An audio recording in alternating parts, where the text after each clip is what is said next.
Sullivan. I'm a former IRS agent. I was a teaching instructor. I worked at IRS for a decade. I'm an author of a best-selling book, Big Deal, about exposing IRS settlements.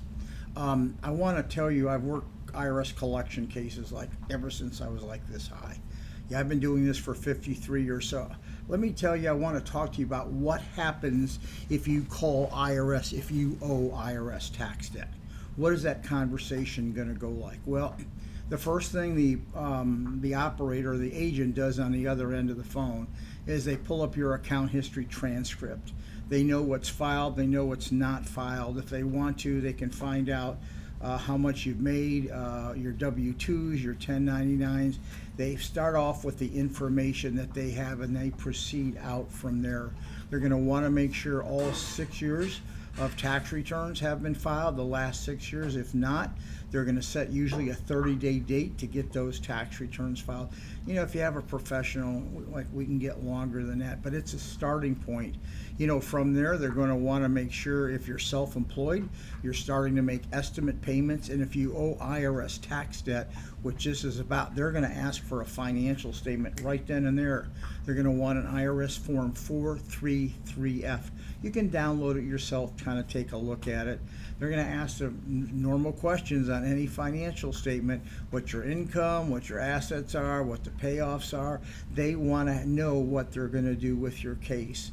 Once they know, they have dates for all your tax returns. Make sure you fix the problem or trying to fix it.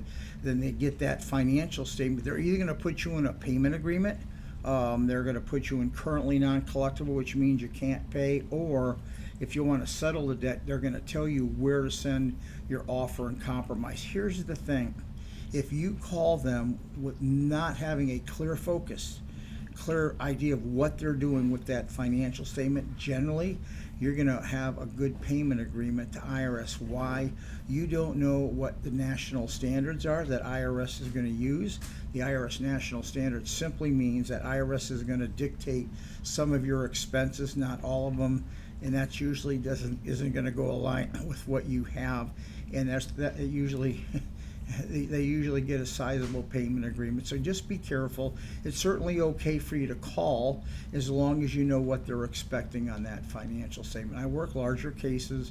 If you need me or you have unfiled returns, certainly call me. But I just want you prepared to make that phone call, because they have to go through the same format with everyone. Are all tax returns filed? Have you fixed the IRS problem, the tax problem you have? And what's your exit strategy? How are you going to settle that? That's what they want to know. Anyway, now you kind of have the inside truth, the inside scoop. Give me a subscription. You're certainly welcome to text me or call me. Like I said, I work larger cases, but there's a pretty easy process to get results here, okay? Just so you know. Thank you.